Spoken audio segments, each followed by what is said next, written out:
Bwana Yesu asifiwe. Ninakusalimu kwa jina la Bwana wa majeshi. Ninamtukuza Mungu tena kwa kunipa kibali siku nyingine tena ambayo Mungu ameipenda, imempendeza niweze kuyanena maneno haya kupitia masafa ya Kiss FM. Ni mimi Apostle Stanley Charles. Ninalileta neno la uzima likaachilie uzima kwenye maisha yako. Ninaomba niombe kabla sija kwenda kuanza kuliachilia neno hili. Baba, kwa jina la Yesu Kristo, ninakuamini, ninakutukuza. Asante, umenipa kibali cha kuyanena maneno haya, watoto wako wakasikie haya niyanenayo. Baba, kwa neema kuu ulioiachilia siku ya leo, liko jambo jipya linalokwenda kuzaliwa kwenye maisha ya mtu anayenisikiliza. Liko neno ambalo unalituma kuinua imani ya mtu iliyochoka na kuchoka. Unakwenda kumuinua mwingine ambaye alikata tamaa. Siku ya leo maneno haya yapenye kwenye mioyo ya watoto wako, yakabadilishe namna ya kufikiri kwao, wakaone tumaini jipya kwenye maisha yao, na yote ikawe kwa ajili ya utukufu wa jina lako. Ninaomba na kuamini, ninaomba na kushukuru. Amen. Asante, ninamshukuru Mungu. Na leo ninataka nikufundishe somo linalosema haya ni majira yako. Narudia tena, sema haya ni majira yangu. Unaweza ukasema namna hiyo, haya ni majira yangu. Ni kweli nimepita kwenye vipindi vigumu. Ni kweli umepita kwenye kudhalaulika. Ni kweli umepita kwenye kuachwa. Ni kweli umepita kwenye kuumizwa. Ni kweli umepita kwenye jangwa. Lakini haya ni majira yako.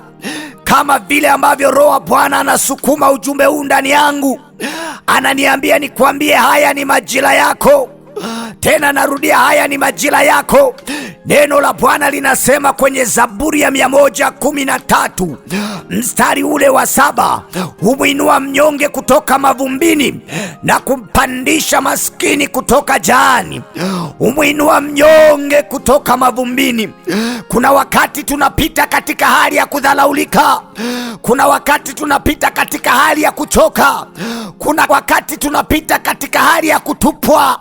Lakini neno la Bwana linasema yeye Bwana humwinua mnyonge kutoka mavumbini, humwinua maskini kutoka jahani. Kuna wakati Mungu hufanya mipango ya kukuinua. Unaweza ukawa umechoka, lakini Mungu anakwambia mahali penye mavumbi sio pako. Ninataka nikuinue kutoka chini na kukupeleka juu. Kwenye Samueli wa kwanza sura ya 2 mstari wa 8, mwanzo unaanza kuwa mdogo, lakini mwisho unaanza kuwa mkubwa sana.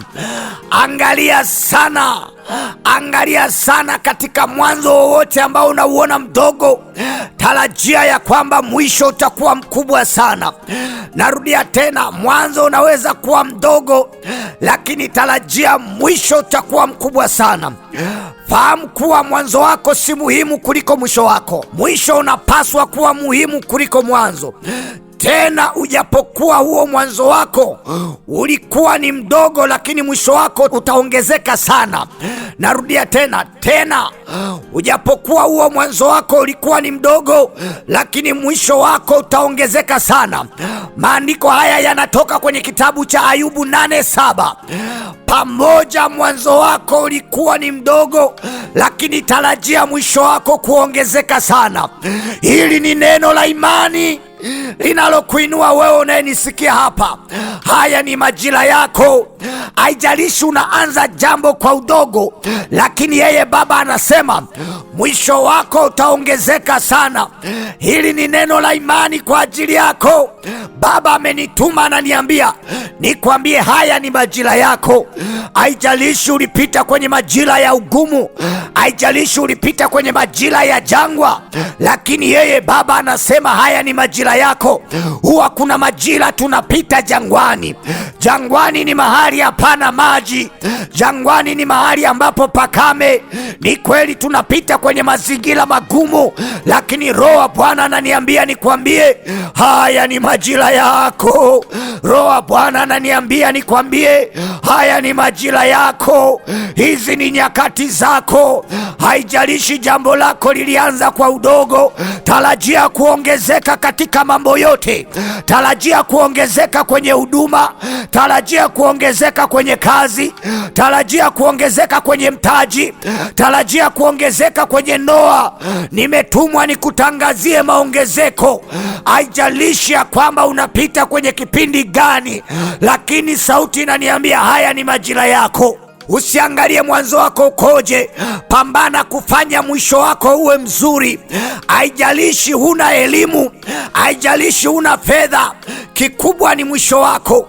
Narudia tena, haijalishi huna elimu, haijalishi huna fedha, lakini jambo kubwa ni mwisho wako. Biblia inasema kwenye Zakaria 4:10, anasema maana ni nani aliyeidharau siku ya mambo madogo? Upasi kudharau mambo madogo. Ipo kesho kubwa inakuja. Narudia tena, hata kama unafanya biashara yenye mtaji wa shilingi 40,000, lakini tarajia mambo makubwa yanakuja. Utafanya biashara yenye mtaji wa milioni 4.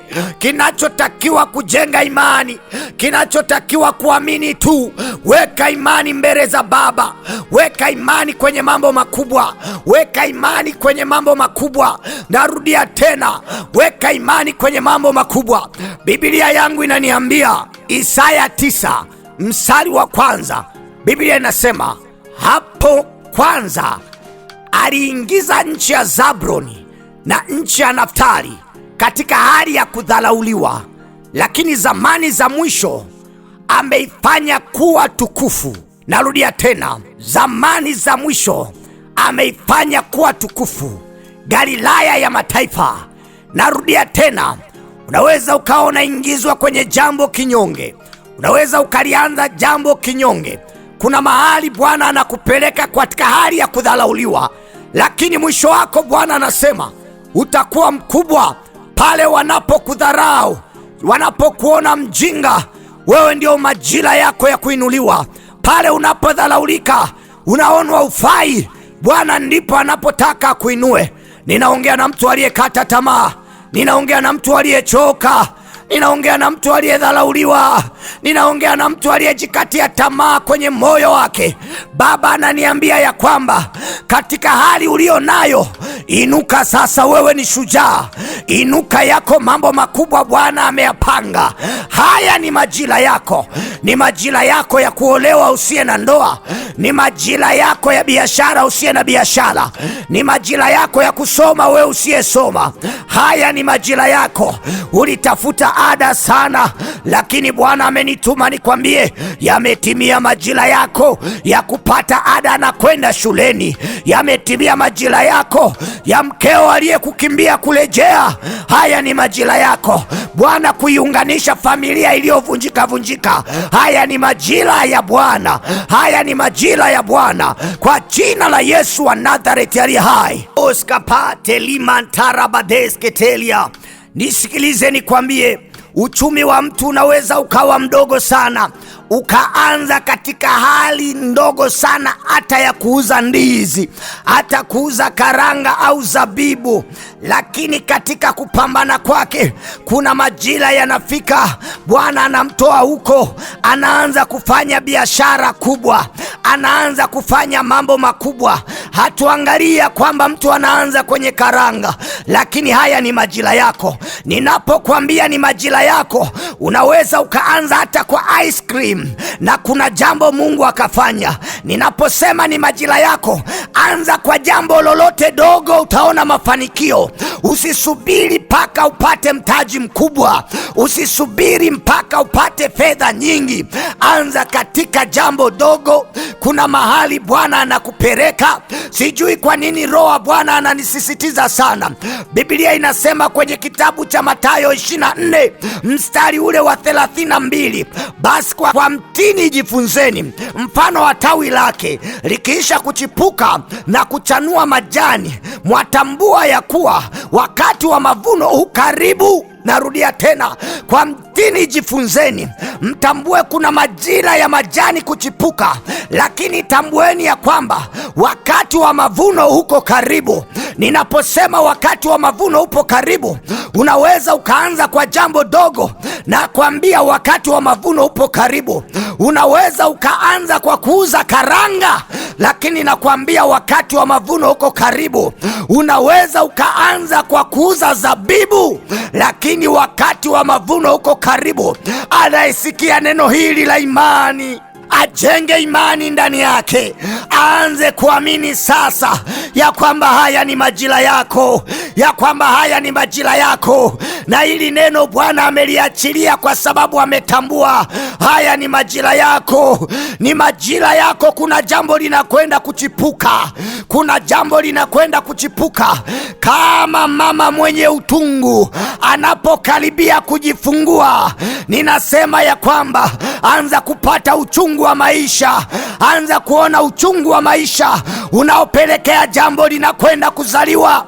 Angalia namna walivyokusema. Inawezekana ni mwaka wa 10 sasa, hata ndugu zako wanakukalia vikao, wanakwambia wewe ni mtu usiyetaka maendeleo, wewe ni mtu usiyejituma, lakini kumbe unajituma. Lakini kuna namna ambayo unakutana nayo katikati ya mapambano, lakini Bwana ananituma nikwambie ya kwamba haya ni majira yako, haya ni majira ya kuinuka kwako, haya ni majira ya kuinuka kwako, haya ni majira ya Bwana kukutendea mema, haya ni majira ya Bwana kukufanyia yaliyo makubwa. Haya ni majira yako, hata kama utaanza kwa kuuza maji, lakini haya ni majira yako, maana hili neno limebeba muujiza mkubwa. Neno hili limebeba jambo kubwa. Ninaposema ni majira yako, jambo lolote utakalolianza, amini ya kwamba linakwenda kuleta matokeo, amini ya kwamba linakwenda kuleta mafanikio. Heri ya mantarabados kapateli ya mantarabadia shekeri ya mantarabado mantelia karabadeskete mandolia bazei karabadosiata. Kuna wakati unakuja, wakati wa kuinuliwa kwako. Biblia inasema katika Mhubiri, kila jambo lina wakati na majira yake, majira ya kupanda na majira ya kuvuna, majira ya kulia na majira ya kucheka. Na yaona majira ya kicheko kwako. Machozi yako yakauke kuanzia sasa. Unapolisikia neno hili, machozi yako yakauke kuanzia sasa. Unaposikia habari hizi, Bwana amenituma nikutangazie majira yako, majira yako katika kila jambo. Majira yako wewe usiyekuwa na mimba kupata mimba, majira yako usiyekuwa na mtoto kupokea mtoto. Haya ni majira yako, haya ni majira yako, majira yako ya kuheshimiwa wewe uliyedharauliwa. Haya ni majira yako. Tazama Daudi alivyodharaulika, lakini akafika majira ya kuheshimika. Nami ndivyo ninasema ni majira yako. Tazame Yusufu alivyodharaulika, lakini alifika majira ya kuheshimika. Haya ni majira yako. Ninaposema ni majira yako, hata wasiokupenda watakupenda. Ninaposema ni majira yako, hata waliokudharau watakuheshimu. Ninaposema ni majira yako, hata waliokuchukia watasogea karibu yako. Ninaposema ni majira yako, lazima unukie kiuwaridi, na hata unaponukia kiuwaridi, kuna watu watataka wawe karibu yako ili waweze kunukia pamoja na wewe. Hata wengine walikukimbia, hata wengine walikuacha, hata mke alikukimbia, lakini atarejea kwako, na atakaporejea mpokee tu, muhurumie na kumwambia pole kwa mahangaiko uliokwenda kuhangaika nayo, lakini umekuja kwenye majira yangu, na haya ni majira yangu ambayo Bwana ameniheshimisha tena. Haya ni majira yako ambayo Bwana anakuheshimisha tena, kwa jina la Yesu wa Nazareti aliye hai. Ya kwamba palikuwepo na mke wa marehemu mmoja ambaye nabii wa Mungu alikwenda. Elisha akamwambia ya kwamba, na yule mke wa marehemu alikuwa ni mjane. Tunafahamu mke wa marehemu ni mjane, na yule mwanamke alikuwa na madeni, na mume wake amekufa, amemwachia madeni. Akataka msaada kwa Elisha. Alimpa neno la kinabii akimwambia ya kwamba yule mwanamke ya kwamba ana nini? Akasema nina mafuta kidogo. Akasema ya kwamba